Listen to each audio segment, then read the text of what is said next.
that part of you that is feeling unworthy for a man because of your body or your age, that's the part of you that really loves to be nurtured and is longing to be nurtured by you.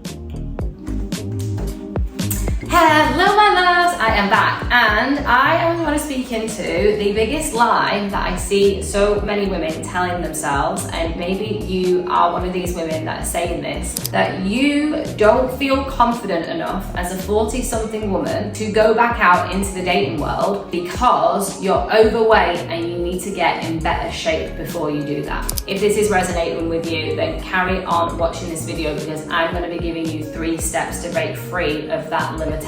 You're not alone in this. We're living in a society where so many women feel self-conscious and hold so many insecurities based on their body shape, their weight, and also even your personality. Too much, being difficult, not enough. I know so many women carry this based on societal standards and stigmatization, and also just funky dynamics with families growing up, the schooling system as well to add to that. It's really common. However, it doesn't mean that it's okay, and it also doesn't mean that you have to stay feeling these feelings that you're not good enough and that you need to have some dream dress size before you go out and experience the internal confidence to relate to a man. One of the biggest things I know that seems to be very wild in the spaces that I hang around in is that women have got a lot of baggage that they're carrying generationally. This possibly isn't even yours. You maybe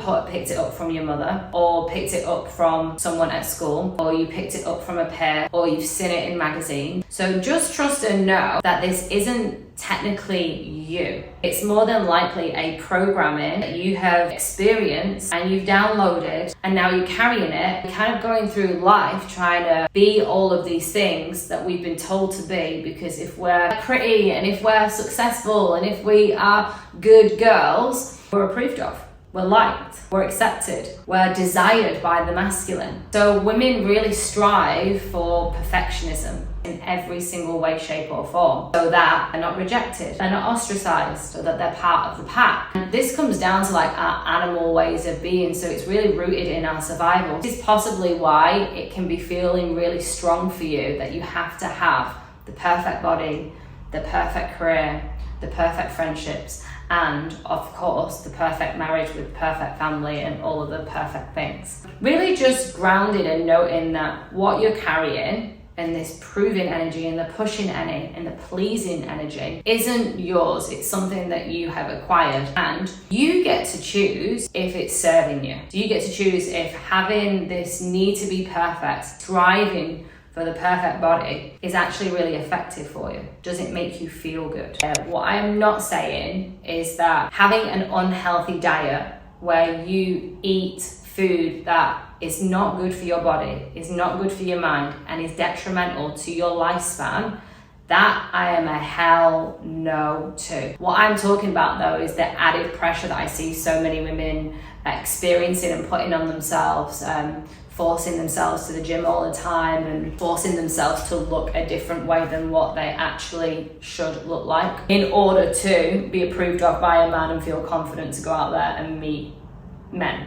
I just wanted to differentiate those two things for you. With this perfectionism, you will know if it's serving you, because if it is serving you, you'll feel good pretty much most days. You'll feel content. You won't actually per se need a man to feel better. If you skip a day at the gym or have a bag of chips or something like that, it won't have any emotional charge to you. You won't be triggered by your action and be like, oh, why did I have that bag of crisps, and you know, oh my god, I really should have gone to the gym last night. There will be none of the guilt tripping and the second guessing. If you're living life, doing workouts and eating perfectly, and you're striving for something, the size 8 figure or whatever it is, and you are happy, and if you drop off the wagon and everything's okay and it don't bother you and you're not triggered, then all good. It's not affecting you, it's serving you. However, if you're in this space where you're hyper anxious about how you look, constantly looking at yourself in the mirror and pulling yourself apart, weighing yourself every single day, monitoring what you eat, giving yourself a hard time if you don't go to the gym or you eat a bag of chips, then this is something for you to explore, because all of this is the very thing that's affecting your confidence. And all of that is the very thing that's stopping you from going out there and meeting a man. So you might think that it's your dress size, but actually it's the way that you're speaking to yourself about your dress size and the things that you're doing around it, the hyper controlling of food, constant pressure, that you're sending a signal to yourself that you're not worthy.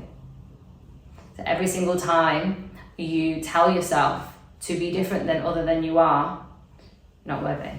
Not worthy. So really just let that land for a moment, that the way you speak to yourself and thus the way you feel about yourself and then the way you act in accordance to those thoughts and feelings is the very thing that is either diminishing your confidence or it's practicing the muscle at creating it and building it. So just identify where you're at with those things. If you know that you have got this belief that you need to look a certain way in order to feel confident to go and meet a man, then my invitation to you, my love, is to really work on the part of you that doesn't feel worthy without a man, and also that is self-sabotaging your love life and your dating life by way of hyper-focusing on your image. That part of you is probably gonna have been created from some pain that happened maybe at school, maybe at home, maybe in a past relationship. This is your soul inner work project to be working on for the next couple of months. This is the opportunity for you now to really break free of all of that and to create healthy standards for your health, to create healthy standards for your body and to honor yourself with those boundaries and to cultivate the confidence again. Because really loving compassionately that part of you that is feeling unworthy for a man because of your body or your age, that's the part of you that really loves to be nurtured and is longing to be nurtured by you, not by anyone else. And the way in which I would invite you to explore this is to really be in some self-reflection each and every single day. To get really curious about the choices that you're making and if they are coming from fear-based thoughts of not being good enough or if they're coming from empowering thoughts of, this is going to be really exciting for me to go to this workout. I can't wait to go to this workout class and have so much fun. Or are you going to the workout and being like, I have to do this because I have to burn this many calories because I've got to do this because I don't feel confident if I don't lose weight. just notice and be in reflection. If you notice that you're in this fear-based space, just check in. What do you really need in this right now moment? Do you need some self-love? Do you need a little conversation with yourself to remind yourself about how awesome you are? Do you need a hug from someone? Do you need some connection? Do you need to go out and just play and have some joy, meet some friends, connect with other people to really nourish you? Not in a distracting way, but just in a relaxing way that you don't have to be on it all the time. I hope that this supported you, my love. Please drop into the comments with any questions that you might have. I always respond to all of the questions. And if you found some value in this video, then hit subscribe to my channel or share it with a friend.